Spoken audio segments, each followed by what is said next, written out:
Olá, graça e paz. Eu vou gravar esse vídeo aqui referente à aula da IBD de domingo agora, né, no dia 17. E nós vamos falar sobre, na verdade vai ser um resumo, né, da aula número 2, que fala sobre a fé de Abraão nas promessas de Deus, tá? Para os irmãos que não puderam estar presente, então eu resolvi fazer esse resumo da aula, tá bom? Então, o texto áureo desta aula, que é a lição 2, né, como eu disse, a fé de Abraão nas promessas de Deus, o texto áureo diz assim: E apareceu o Senhor a Abraão e disse: A tua semente darei esta terra. E edificou ali um altar ao Senhor que lhe aparecera. Está em Gênesis 12, 7. E a verdade prática diz assim: quando Deus faz uma promessa incondicional, ele a cumpre plenamente. Então, a gente está falando aqui de uma promessa incondicional, ou seja, partiu diretamente de Deus essa intenção, no caso, né, de Abraão, de fazer dele, né, uma grande nação, de entregar aquela terra a ele, a sua descendência, né, e fazer dele um canal de bênção para todas as famílias da terra, né? Como de fato assim aconteceu e tem acontecido até os dias de hoje. E muitas das vezes Deus ele também faz promessas para nós que são independentes de nós, mas totalmente dependente deles, né? As promessas incondicionais. Então, aquilo que Deus determinou que Ele irá fazer na tua vida e que partiu dele, com certeza Ele irá cumprir, porque Ele não mente. Né? O que acontece muitas das vezes é que nós queremos dar o nosso jeitinho, nós atrapalhamos o agir de Deus, nós atrasamos as nossas bênçãos por conta de decisões imprudentes, né? E aí isso acaba atrapalhando, mas não impedindo da bênção se concretizar, tá certo? E aí, a palavra-chave dessa lição é a palavra promessas, tá? E a leitura desta lição, ela se encontra em Gênesis 13, 7 ao 18. Vou fazer essa leitura aqui para os irmãos. Diz assim: a partir do versículo 7, Gênesis 13. Por isso surgiu uma desavença entre os pastores dos rebanhos de Abraão e de Ló. Nessa época, os cananeus e os fariseus habitavam aquela terra. Então Abraão disse a Ló: Não haja desavença entre mim e você, ou entre os seus pastores e os meus pastores, afinal somos irmãos. Aí está a terra inteira diante de você. Vamos nos separar. Se você for para a esquerda, irei para a direita. Se for para a direita, irei para a esquerda. Olhou então Ló e viu todo o vale do Jordão, todo ele bem irrigado até Zoar. Eram como o jardim do Senhor, como a terra do Egito. Isso se deu antes do Senhor destruir Sodoma e Gomorra. Ló escolheu todo o vale do Jordão e partiu em direção a leste. Assim, os dois se separaram. Abraão ficou na terra de Canaã, mas Ló mudou seu acampamento para o lugar próximo a Sodoma, entre os vales, entre as cidades do vales. Tá certo? Até aqui.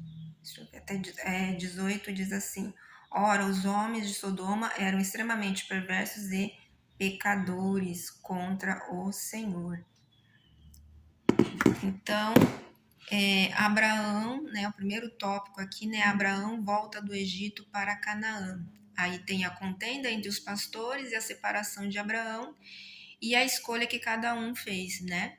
No caso, quem fez escolha foi Ló. Então, o que acontece, né? Depois de Abraão ter descido até o Egito por conta da fome que estava ali naquela região em que ele estava, né, peregrinando, ele desceu até o Egito e surgiu aquela situação onde ele pede para Sara dizer que é sua irmã, né? E aí a Faraó acaba ficando com Sara, mas o Senhor acaba revelando toda a verdade para Faraó, até porque o Senhor castigou, né, Faraó. E aí Faraó ele praticamente expulsa Abraão de lá, né, mas expulsa ele com bens, com riquezas, inclusive Agar é entregue a Sara, né, nesse contexto.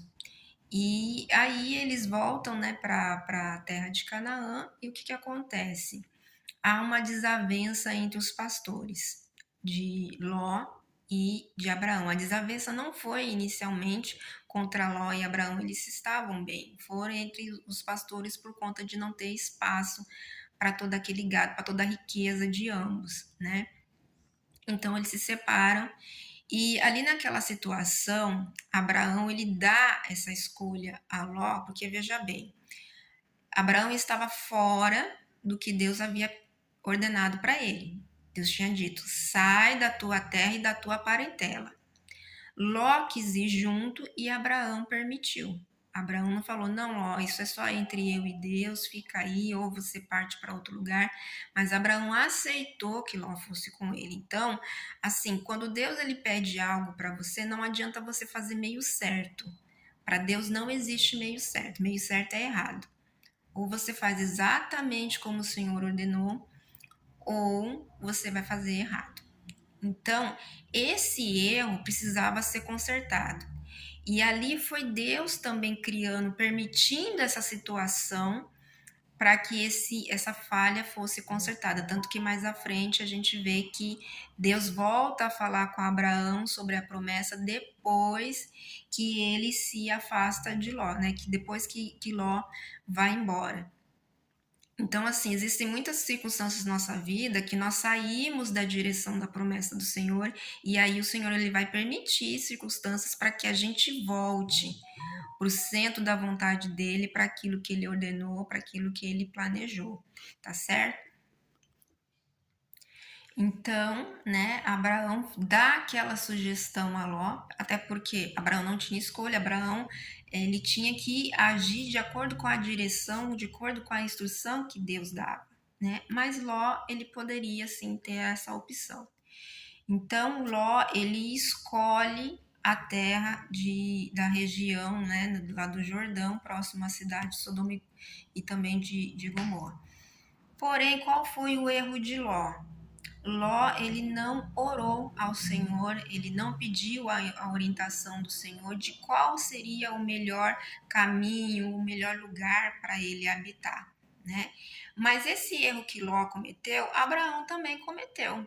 Porque quando ele desceu para o Egito, não diz a palavra que ele orou, que ele pediu orientação para Deus, a mentira que ele contou a respeito, né, de Sara. O próprio Deus acabou revelando a verdade. Quando Deus ele castiga Faraó, ao mesmo tempo ele revela o porquê desse castigo, né? Porque Sara era esposa de Abraão. Então, essa falha de Ló de não ter orado também Abraão cometeu, de não ter pedido a direção. E por que que eles tomaram essas decisões, né? Por exemplo, Abraão, quando ele desce para o Egito, ele desceu pela circunstância de fome, né? Pela necessidade, então ele foi lógico. Ele fez o que era óbvio. Bom, então vamos passar fome aqui? Não, tem outro lugar melhor? Tem no Egito, então vamos para lá, né? Então ele usou essa lógica. Quando ele falou para Sara, Sara, fala que você é minha irmã, ele também usou a lógica baseado no medo de morrer por ser marido de Sara. Ló, quando faz a escolha dele para ir para as Campinas lá do Jordão, ele olha de forma lógica. Ele vê as Campinas, ou seja, ele precisava de uma boa pastagem, ele precisava de um bom lugar para ele habitar, para ter recursos para o gado dele, para ele poder viver, né, com a família, com toda a sua riqueza, enfim, ele escolheu o melhor. E nós fazemos isso também. Nós também, se você tiver a opção assim, ó, onde que você quer morar? Você quer morar no deserto ou você quer morar numa terra bem irrigada, com boas condições? Você quer morar num lugar onde tem transporte fácil, tem escolas, tem supermercado, banco, hospital? Ou você quer morar lá no meio do nada, isolado de todo mundo, na dificuldade, sem saneamento básico, sem médico, sem comércio, tudo você tem que se virar nos 30, vamos dizer assim, qual que é a tendência? A tendência é você sempre escolher o que aparentemente, circunstancialmente é melhor.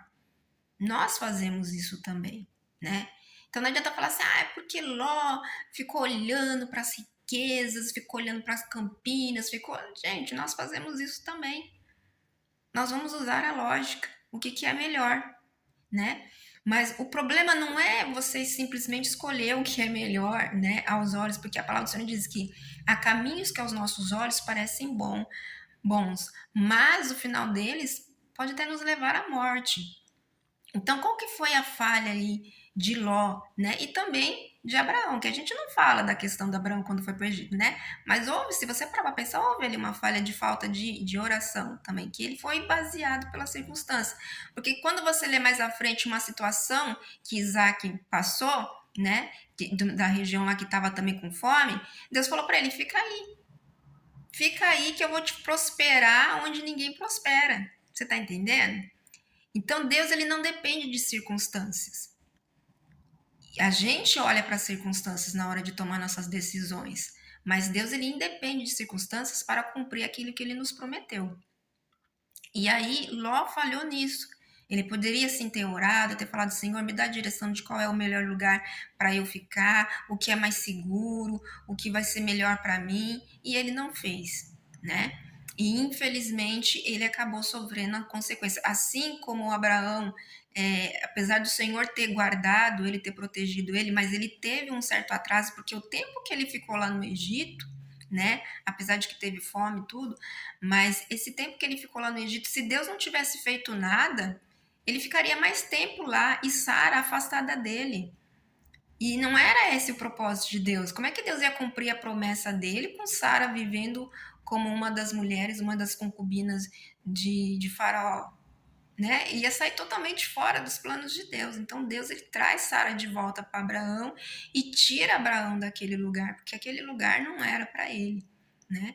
Assim como com Ló quando ele se separa. Ló deveria ter orado ao Senhor, sim, assim como eu e você, na hora de tomarmos as nossas decisões, na hora de fazermos os nossos planejamentos, né? Buscarmos a orientação do Senhor, falar: Senhor, o que é melhor para mim? Essa decisão aqui que eu vou me tomar, me dá discernimento, me dá sabedoria para que eu não olhe só para as circunstâncias, mas que eu faça algo certo, porque o Senhor sabe o depois, eu não sei. Então Ló também estava peregrinando ali junto com Abraão, então ele não tinha intimidade com aquele povo, né, de Sodoma, aquele conhecimento. Isso foi desenvolvido, ele foi se aproximando depois, mas diz assim que ele foi em primeiro lugar próximo, né? Ele estava ali nas Campinas do Jordão e estava próximo. E acredito, logicamente, por conta do comércio, por conta do trabalho, das riquezas deles, acabou se estendendo, né, até Sodoma. E ele acabou habitando lá depois também, né? Teve esse período que ele passou dessa tribulação do sequestro, e aí Abraão, seu tio, obviamente, sabendo que Ló havia sido sequestrado, porque Abraão, quando ele guerreia com os outros reis, ele não vai por causa do povo de Sodoma ou de Gomorra, ele vai pelo sobrinho dele. Mas Deus o abençoou de tal forma que ele pôde trazer tanto Ló, seu sobrinho, as suas riquezas, como os habitantes também de Sodoma que haviam sido capturados, né? E aí o rei de Sodoma ainda fala para Abraão: olha, me dê suas almas e pode ficar com tudo. E Abraão fala: não, não quero nada seu não, para depois você não falar que eu me enriqueci às suas custas. Pode ficar com o que é seu. Só quero, né, o meu sobrinho, fui lá por causa do meu sobrinho e que somente os outros homens que foram comigo, que eles recebam os despojos deles. Mas eu não quero nada seu não, para não falar que eu, né, enriqueci às suas custas. Ele foi preocupado com Ló, né? Então, assim, o que houve de errado aí na questão da escolha de Ló foi a falta dele buscar a orientação do Senhor, né? De para onde ele deveria ir, como nós também devemos buscar a orientação do Senhor, porque todas as nossas tomadas de decisões elas vão gerar uma consequência, né? E pela misericórdia de Deus, às vezes não, eu acredito que sempre quando você se humilha, quando você se coloca, né, diante de Deus e entrega a sua vida a Ele, mesmo quando a gente toma algumas decisões erradas, Ele vem ao nosso socorro com a sua misericórdia e nos leva de volta para o centro da vontade dele. Mas ele não nos livra 100% das consequências, até mesmo para que a gente aprenda, né? E não faça de novo, tá certo? E aí, no ponto 2, né, fala sobre teve toda essa consequência de Ló. E um detalhe também que eu queria falar é que, assim, muitas vezes as pessoas interpretam Ló de uma maneira negativa, né? Porque o Ló era ganancioso, Ló não era um homem de Deus, Ló desrespeitou. A palavra ela não fala isso a respeito de Ló, muito pelo contrário, a palavra de Deus chama Ló de justo, né? E eu provo isso para você em Gênesis 18, quando Deus ele fala para Abraão, lá a partir do versículo 20, quando Deus ele fala para Abraão que vai destruir Sodoma e Gomorra, Abraão ele intercede por Ló. Quando ele fala para Deus assim, Senhor, e se tiver 50 justos na cidade, o Senhor vai destruir a cidade, tendo lá 50 justos? E aí, aos poucos, Abraão vai diminuindo a quantidade de justos. Por quê? Porque o foco dele era Ló. Porque Ló conviveu com Abraão, Ló viu as experiências que Abraão teve com o Senhor. Ló tinha um coração temente a Deus, tanto que mais lá para frente, quando os homens, né, quando os anjos do Senhor descem à cidade de Sodoma, Ló insiste para que eles fiquem na casa dele, que eles não dormissem ali na praça, que eles não ficassem na praça, porque ele sabia que aqueles homens daquela praça, daquela cidade, eram homens malignos. E de fato, eles bateram na porta de Ló e falaram: olha, traz esses homens aqui para fora que nós queremos ter relações sexuais com eles. E aí Ló os defende, diz: não, não façam isso, né? Essa coisa horrível e tal. E aí os próprios homens de Sodoma e Gomorra, de Sodoma, né, testificam a respeito do caráter, a respeito dos princípios de Ló, quando eles falam assim: ó, esse cara aí, ele é um estrangeiro e ele quer ser juiz de nós, ou seja, ele quer mudar as nossas regras, né? Mudar a nossa maneira de viver, demonstrando que Ló era totalmente oposto à conduta, à vida que aquele povo tinha.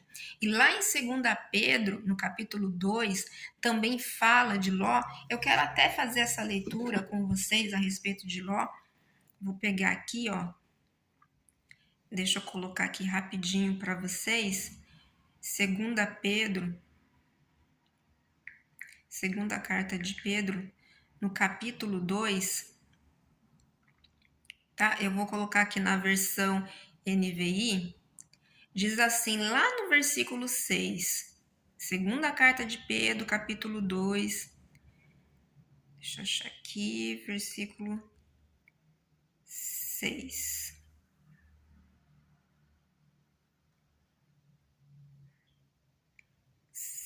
Aqui, ó.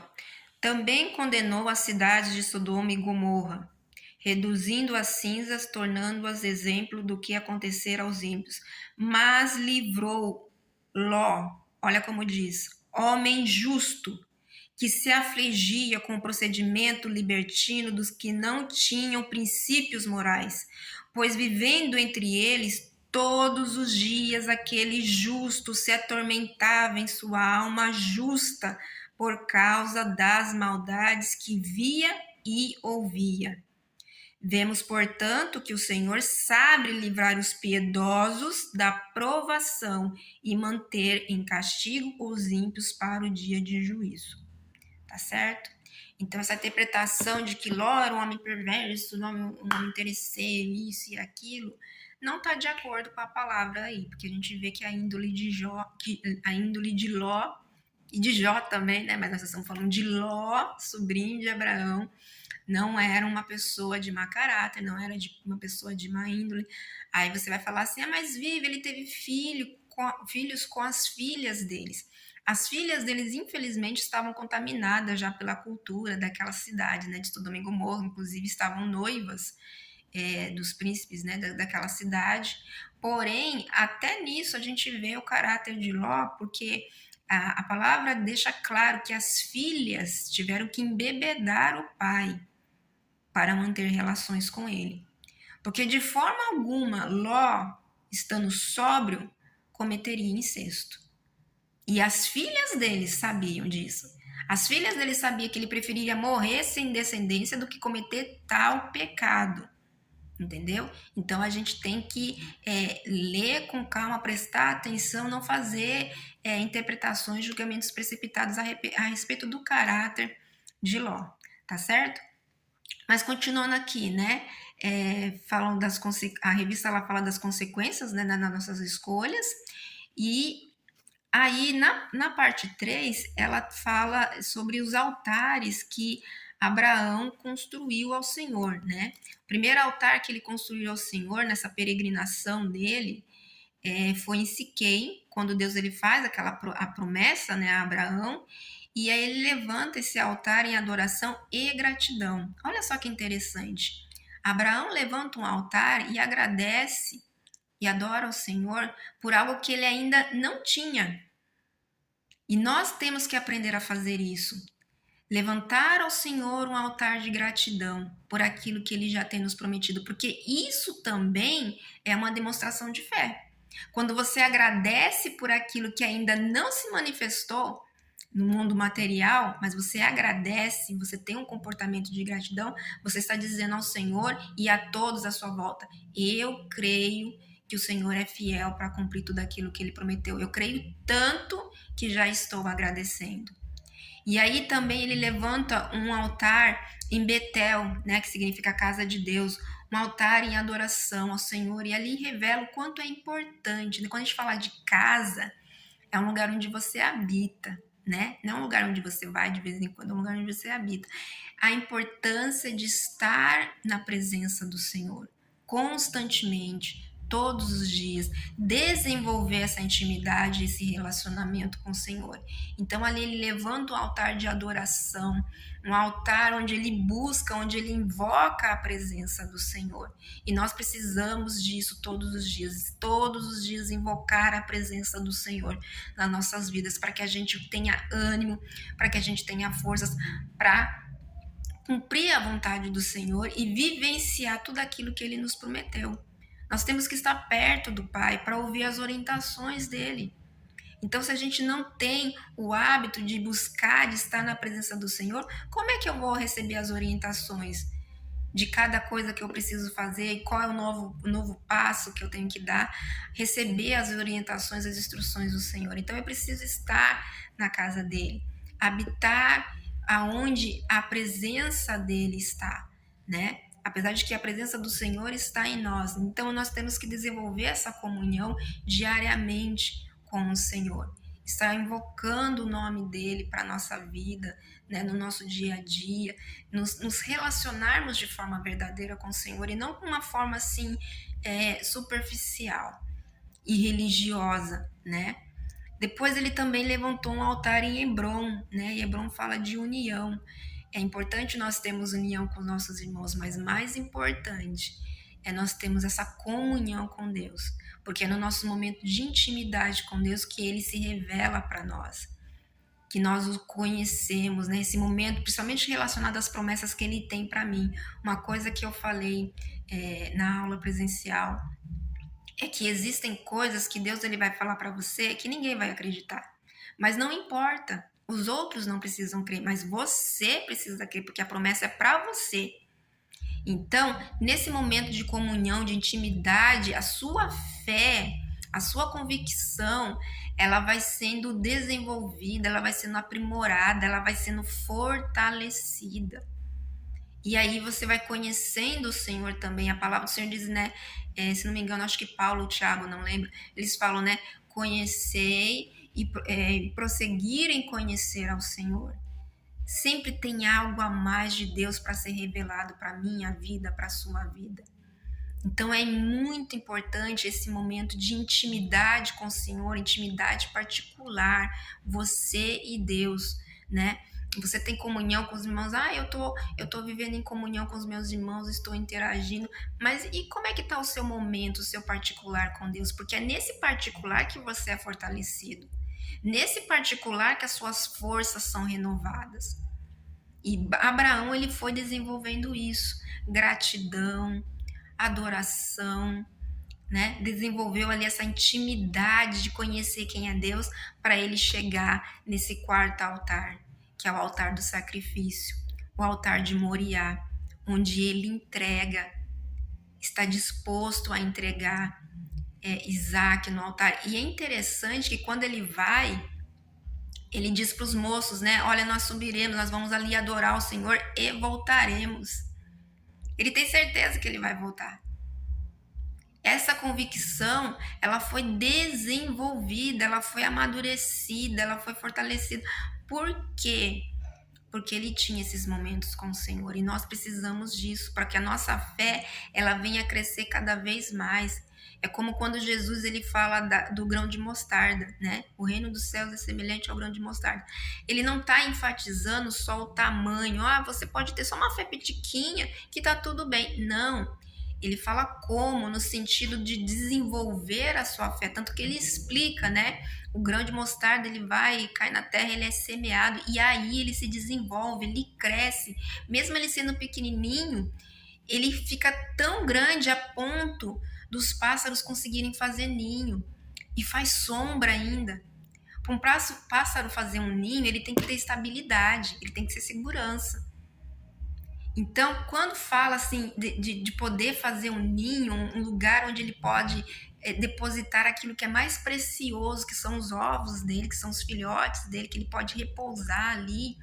Então, quando eu tenho a minha fé desenvolvida, fortalecida, eu descanso, eu tenho estabilidade espiritual para acreditar naquilo que o Senhor me prometeu.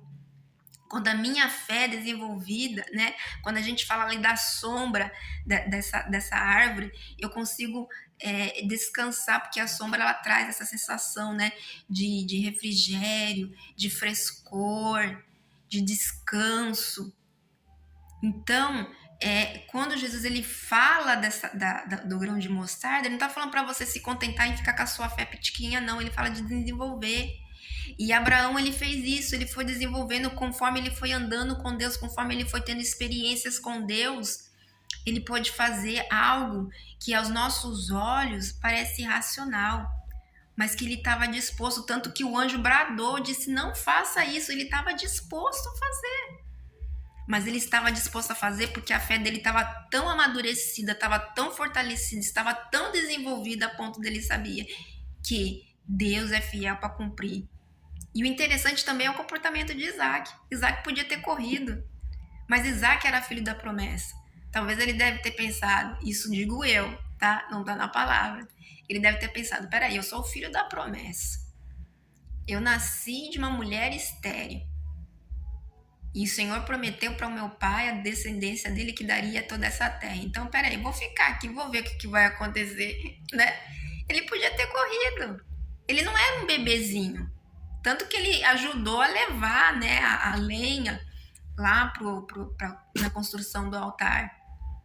Então ele não era um garotinho, mas ele foi e obedeceu e ficou assim como Cristo foi para a cruz, obediente. Tanto Abraão teve a sua fé fortalecida como Isaac também. Foi uma experiência sobrenatural para Abraão e para Isaac, para ambos. Mas para Abraão chegar naquele nível, para ele chegar naquele ponto, houve um processo.